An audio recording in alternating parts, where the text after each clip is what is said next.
Like I have to go into a menu to change the air conditioning in my car, and I have to look at it. It's infuriating and also very hazardous. Y'all drive nicer cars than me. I'm realizing as you were talking, I was like, what's that feature? What do you mean?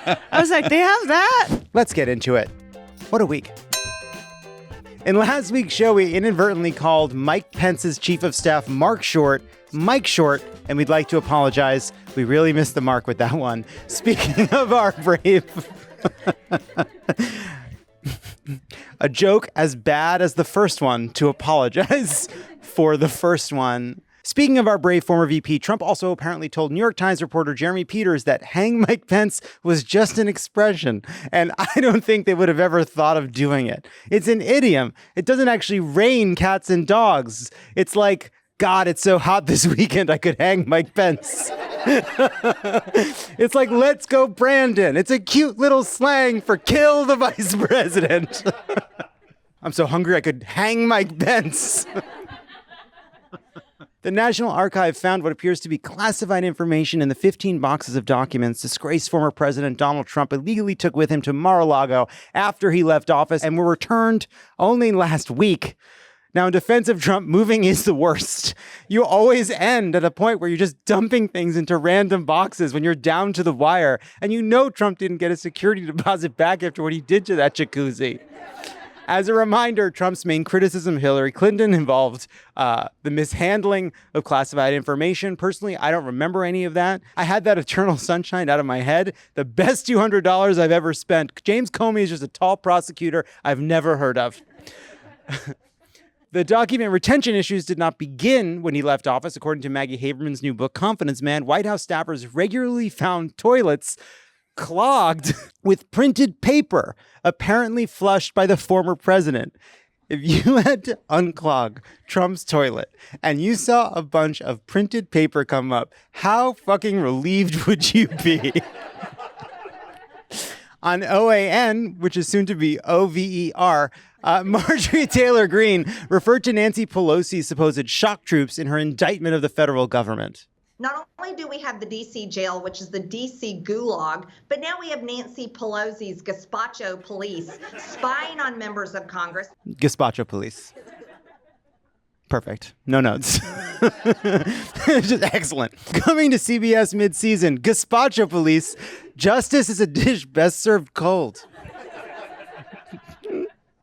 California plans to lift the state's mask mandate for vaccinated people in indoor public spaces on February 15th, according to Governor Gavin Newsom. However, Los Angeles will not be lifting its mandate until hopefully April. Shout out to every fancy person in LA who said they had Omicron so they could have a week to recover for some light face work and are counting on the mask to cover their chin for the last few days of swelling. Barbara Ferrer has your back. Yeah, I'll be out. I have Omicron. You look so well rested since Omicron. The Joe Rogan Experience has removed 113 episodes from Spotify due to misinformation and racial slurs. The episodes will still be available to those subscribed to their premium tier, Spotify Plus, the N-word. We thought a lot about where the emphasis would go. How to make it sound like a plus that goes with the service, but then still carries you through all the way to the end. On Tuesday, the internet reeled as Lady Gaga failed to receive the Oscar nom for her role in House of Gucci. Lady Gaga was so upset by the snub that she reportedly ate a whole pizza pie. Don't Look Up received 4 Oscar nominations, including Best Picture, Best Original Screenplay, Best Film Editing, and Best Original Score. I've been meaning to rewatch it ever since I learned that it was an allegory. People say that Hollywood is grading the film on a curve because of the message on climate, but don't discount the power of waking up to Greta Thunberg hovering over you with a picture of your dog in an unfamiliar place in one hand and your Oscar ballot in the other. So she's threatening your dog because in this, she's somehow it helps if Don't Look Up wins. Pete Davidson called Kim Kardashian his girlfriend for the first time while chatting with People about his partnership with Hellman's Mayo. Why even do anything else? There's something we were going to say, oh, he's already fucking Kewpie Mayo, you know, like he's already moved on to a new Mayo. But I think the setup is better. So leave everything, just leave all this in. In other slimy guy news, Simon Levayev, the Tinder swindler from the Netflix docuseries, has been banned from Match.com, Hinge, OkCupid, and Plenty of Fish, among others. But due to the fact that he has DJ'd, legally speaking, he's required to stay on Raya. That killed in Los Angeles. For people that aren't from here, that crushed here. Hyundai and Kia are instructing the owners of 500,000 cars to park outside as their vehicle's anti-lock brake computer module can short circuit and burst into flames even while the car is not on. This is due to their new controversial gender reveal feature. It's fine. Because of the fires that they've caused. The Department of Homeland Security sent a bulletin to U.S. law enforcement agencies on Thursday, warning that a group of American truckers is planning to protest vaccine mandates inspired by the Canadians, which could start as soon as this weekend in L.A., coinciding with the Super Bowl. A spokesperson for the renegade truckers warned, if our demands are not met, we will see to it that Los Angeles is forever associated with traffic jams. Everybody thinks they're Washington crossing the Delaware. Nobody realizes that they're the guy holding up the drive-thru because they missed the window to order breakfast. That's all this is. Anyway, Canada, step it up. You're in NATO. Clear the bridge. Like, what are we doing here? And finally, a man with a completely severed spinal cord is now able to walk due to a spine implant. Spine implant, huh? This is the breakthrough we need in Congress. This week on The Wheel, we have the Spirit Frontier merger. We have the fact that it's 90 degrees in Los Angeles, touchscreens on dashboards, dress codes, the Super Bowl, Yacht Rock, the Olympics, and Ozark. Let's spin the wheel.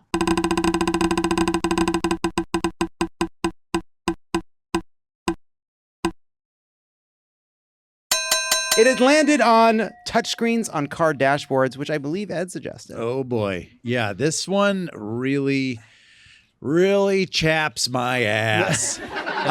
So cars that have big touch screens built into the dashboard, they're so gratuitously dangerous. Like, because a touchscreen you have to look at. Right? Old dashboards, you knew where your air conditioning switch was. You knew where the volume knob, you knew where the buttons to tune into your favorite radio stations were, right? FM, who's with me? But you could like do a lot of that stuff without taking your eyes off the road. But now, like, I have to go into a menu to change the air conditioning in my car, and I have to look at it. It's infuriating and also very hazardous. Definitely. It's like you have to go into a drawer and pull out a box, and like there's lots of options you have to go through. And it's clearly like it was this group think in the auto industry where they're like, oh, the touchscreens are like these shiny new objects that everyone's obsessed with. We'll make the dashboard like an iPhone, but you stare at your iPhone. Right? Like, you don't want to be staring at something other than the road. And the wheel to turn the temperature or the fan up or down rules. What a good little device. It rules. It's a perfect, I'm telling you, they had cracked automobile cockpit ergonomics. It's right around like 2005. Yeah, right. But that was everyone knows, 2005 was the fucking peak. That was the peak. That man. was it. Come on, man. That was the best year for car dashboards, bro. No, but that was. I do feel like at a certain point we're just on this deep, like downward slide towards hazard. I agree. Well, they're trying to get us to, they think we're not going to be behind the wheel pretty soon. They're going to put the car in charge. Yeah. And then all of a sudden they'll be like, you don't want to go there. You want to go to the Olive Garden. Like, God damn it, how did TikTok. you know that your car has its own algorithms? Yeah. Y'all drive nicer cars than me. I'm realizing as you were talking, I was like, what's that feature? What do you mean? I was like, they have that? And when you said 2005, I was like, that's my car. I'm at peak level. I drive a car you like. You're nailing it. Yeah, you are yeah. nailing it. That's cool. Yeah. Yeah. Let's spin it again.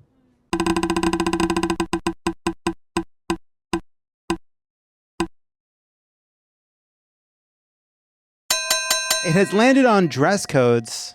Dress codes. That's me. Yeah. Yeah, I was like, what? What did I have to say about dress codes? You know what? Get rid of dress codes. Get rid of dress codes Get at rid of the 'em. Magic Castle.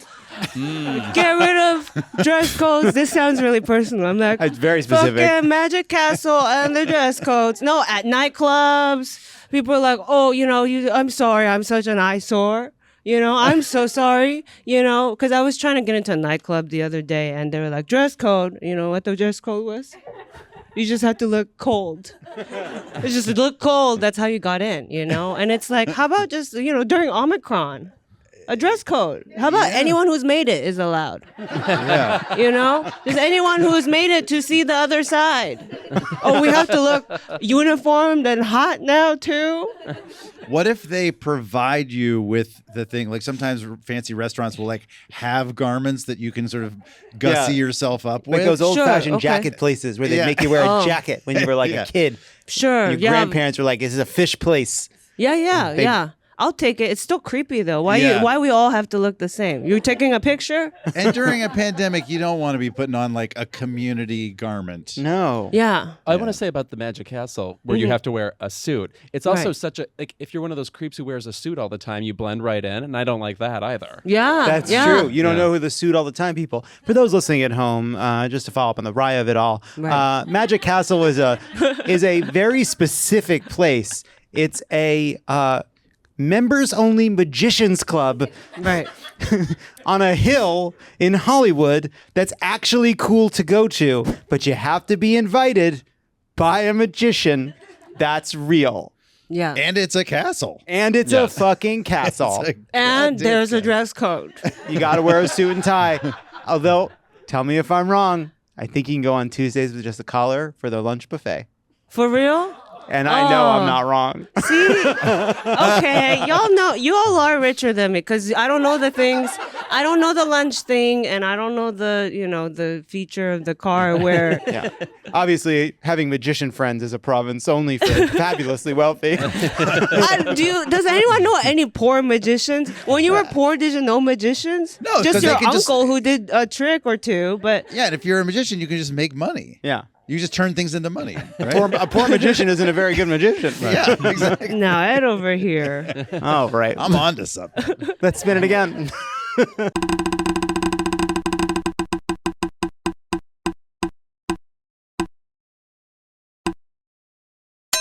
This week we learned that Spirit Airlines and Frontier Airlines are going to merge into one super nightmare.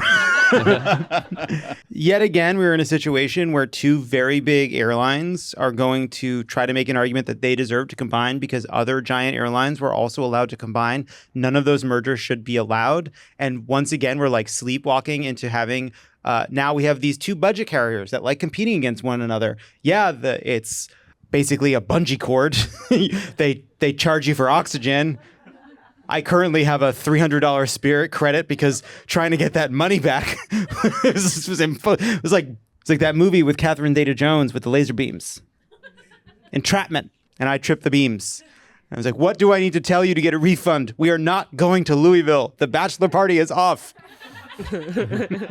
Also, in Spirit Airlines defense, Oh, right, Yes. right. you right. Back to were it. attempting to use the bereavement clause for your bachelor party and get a bereavement I was trying to get a bereavement refund. refund. Yeah, And they wouldn't go for it. That wasn't cool. Yeah, that wasn't cool. You're right. Yeah. It was wrong of me to do. But what can I tell you to put me in a refund today? Nothing. What's the in-flight entertainment? Your life flashing before your eyes? That's my Jay Leno Wow, joke. yeah. That's Nice. good. I That's like good. that. That's good. Yeah, yeah, That's yeah. good. Yeah, yeah, yeah. All right, let's spin it again.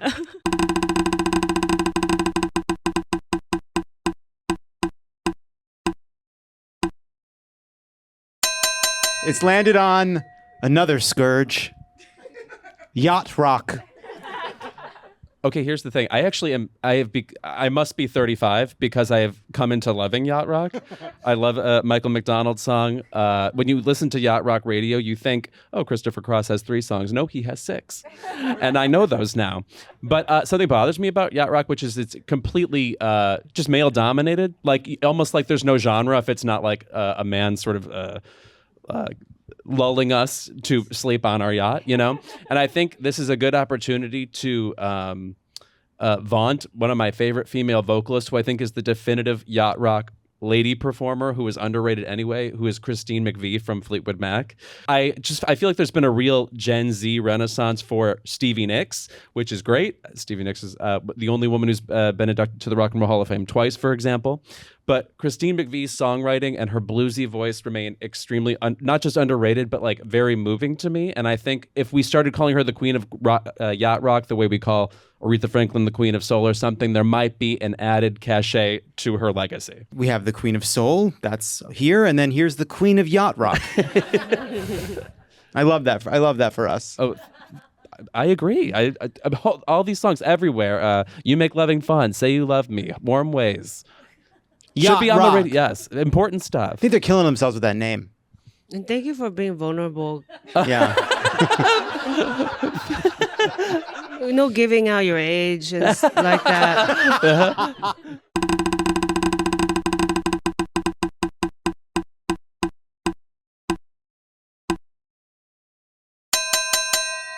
Kendra is joining because she is our in-house Olympics expert. Minor, like figure skating only. Well, let's hear it. Okay. It's landed on the Black Olympics. History Month. Scooch. Come on in. Come on in. All right. So I have notes on my phone because I have a lot of Russian names spelled out phonetically.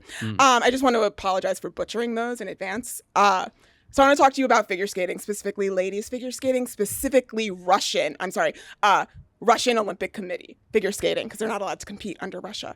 I want to introduce you to a understated villain of the Olympics. Her name is Eteri Tuberitse. You've seen her if you've been watching figure skating at all. She looks like Mother Gothel from Tangled, and she's standing in the kiss and cry, long blonde curly hair, staring at you menacingly from behind a mask. She coaches the Russian ladies figure skating team, and her girls are known as the Quad Squad. You may have seen at the team event, the Russian team took gold, really on the back of a young lady, 15 years old. And I want you to pay attention to the ages as I am telling them to you. 15 years old, her name is Kamila Valieva. She landed the first quad jump, that's 4 rotations in the air in Olympic competition. She then landed a second one. She then did a triple axel, and then she tried to do another quad but fell. But it didn't matter because she had already landed the first 2 quads and the triple axel. I want to put this in context for you. No woman had landed a triple axel in Olympic competition until Mirai Nagasu in 2018. So it's taken a while. So here's the thing. Her coach, Eteri, is a villain. She's evil. And I say this, I'm like laughing, but it's like pretty serious. So Valieva was awarded Coach of the Year in July 2020 by the ISU. The ISU is the International Skating Union, and they govern skating worldwide. Now, she was awarded Coach of the Year because of her work with Kamila and 2 other girls who are Kamila's teammates, Anna Sherbakova and Alexandra Chusova. Alexandra Chusova and Sherbakova are both 17. Again, pay attention to these ages. All 3 of them have quads. Now, mostly you're going to see men doing quads in these competitions because quads are really fucking hard to do. They also tend to backload their programs with jumps because if you backload a program, you get a 10% bonus because you're doing it on tired legs, so you are rewarded. Chusova landed her first quad at 13. She also has coached Evgenia Medvedeva, who is 22 and retired now. She's retired because she has a chronic back injury. She hasn't been at her peak since 2017-2018 season. She also coached Alina Zagitova, 19, retired with a hip injury, also backloaded jumps in her program. She also coached Yulia Lipitskaya, 23, retired around the age of 17 because she struggled with anorexia. Elena Kacheva moved to train with Eteri when she was 13 years old. And a few months later, she was shown doing a quad toe loop. And then when she was 14, she had to get out of skating because she could no longer jump. Then we're going to move on to the food issues. The jumping technique that Eteri teaches relies heavily on teenage girls weighing nothing. In 2014, Tuberitse commented that she was glad that Lipnitskaya could sustain herself on only powdered nutrients, as in like nutrients poured into water and drank. One of her other girls struggles with anorexia. Another girl of hers said she only ate two shrimp every night for dinner and feels full. Zagitova says, yeah, during the Olympics season when we trained, we were not allowed to swallow the water. We just rinsed our mouths and spat it out. So this woman, again, was awarded Coach of the Year by the figure skating union that governs global skating. So where have I not heard about any of this? This is like all sourced. This is all an open secret. There are quotes, interviews, witnesses, videos. Like you can find this stuff. And the stuff that I'm telling you is only the stuff that I was able to find translated reliably into English. Now, where have I not heard any of this?